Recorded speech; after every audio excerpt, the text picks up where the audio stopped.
प्रदेश हिंदी संस्थान लखनऊ की प्रधान संपादक अमिता दुबे पहुंची फिरोजाबाद। शिकोहाबाद की पीडब्ल्यूडी के डाक बंगले में की प्रेस वार्ता। पत्रकारों को संबोधित करते हुए कहा, हिंदी संस्थान के द्वारा सिरसागंज में कल होगा पत्रकार साहित्यकार सम्मेलन। हिंदी पत्रकारिता उदंत मार्तंड अखबार के 200 वर्ष पूरे होने पर होगा पत्रकार सम्मेलन एवं पत्रकार सम्मान समारोह।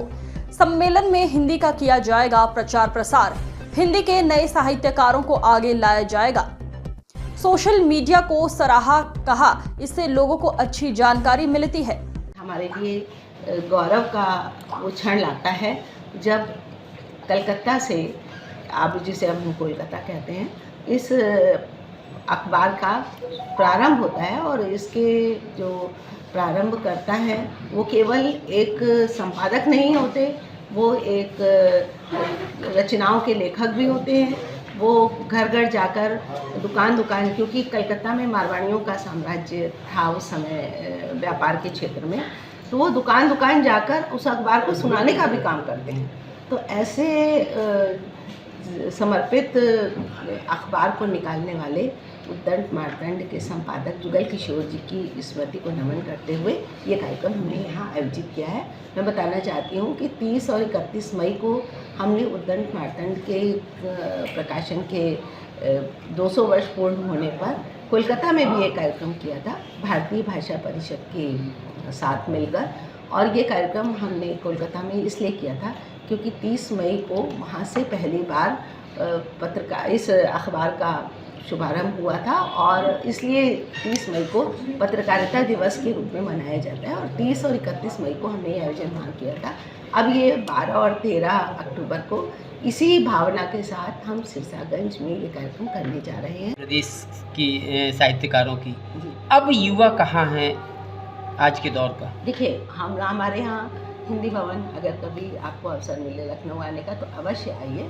वहाँ हमारे यहाँ 3 सभागार हैं, निराला सभागार, प्रेमचंद सभागार और यशपाल सभागार। इन सभागारों को हमने अपने पूर्ववर्ती रचनाकारों के चित्रों से सुसज्जित किया हुआ है और निरंतर हम काम करते हैं इन साहित्यकारों की स्मृतियों को अक्षुण्य बनाने के लिए, संगोष्ठियाँ करने के माध्यम से, व्याख्यान मालाएँ आयोजित करने के माध्यम से, और उन सब से बढ़कर हम युवाओं को जोड़ने का भी काम करते हैं, जिसमें कि कहानी, कविता और निबंध प्रतियोगिता का आयोजन हिंदी संस्थान द्वारा प्रत्येक वर्ष किया जाता है, जिसमें प्रदेश भर के रचनाकार, युवा रचनाकार सम्मिलित होते हैं और उन्हें पुरस्कृत किया जाता है। पहला पुरस्कार 7,000 का देकर, फिर 5,000, 4,000 और 2 सांत्वना पुरस्कार देते हुए उन युवा रचनाकारों की रचनाओं को हम अपनी पत्रिका में प्रकाशित भी करते हैं। तो हमारा उद्देश्य केवल साहित्यकारों को याद करना ही नहीं है, नए साहित्यकारों की पौध का निर्माण भी करना है, जिसमें हमारी पत्रिकाएं साहित्य भारती और बालवाणी भी सहयोग करती हैं। क्योंकि बालवाणी में हम बच्चों की तुलिका से जो चित्र बनते हैं उनको भी प्रकाशित करते हैं और बच्चों की रचनाओं को भी उसमें सम्मिलित करते हैं। इसी प्रकार साहित्य भारती पत्रिका में शोधार्थी, विद्यार्थी और जो युवा रचनाकार अपने रचनाओं को हमारे पास भेजते हैं, उनको प्रकाशित कर हम उन्हें प्रोत्साहित करते हैं। कई बार उन रचनाओं को संशोधित, परिवर्तित करने की भी आवश्यकता होती है और उनको करते हुए हिंदी संस्थान इस प्रकार युवाओं को भी जोड़ता है। और मैं आपको बताना चाहती हूँ कि जब हम अपने यहाँ कोई आयोजन करते हैं, तो जैसे अभी हमने 9 तारीख को एक आयोजन किया, तो 6 रचनाकारों की स्मृति को समर्पित ये आयोजन था।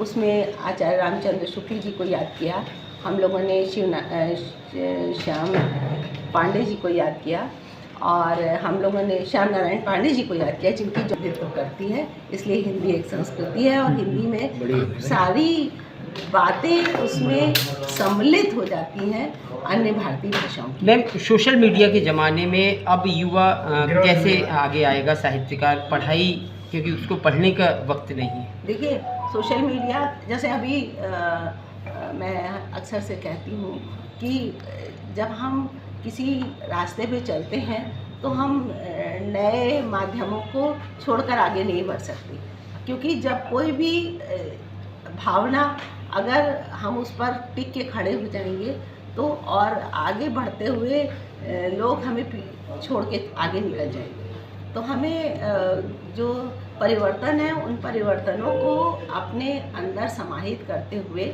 और उनमें अच्छे से अच्छा हम क्या कर सकते हैं इस ओर देखना होगा। मुझे लगता है कि सोशल मीडिया ने एक अच्छा प्लेटफॉर्म दिया है नए रचनाकारों को।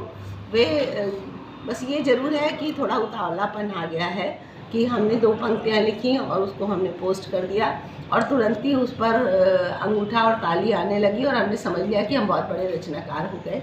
तो ये इसके नकारात्मक पक्ष हैं, लेकिन सकारात्मक पक्ष ये है कि इस सोशल मीडिया के कारण शुभकामना संदेश भेजने की वजह से बहुत सारे रचनाकार जो विशेषतः युवा होते हैं वो हमारे सामने भी आते हैं। AI की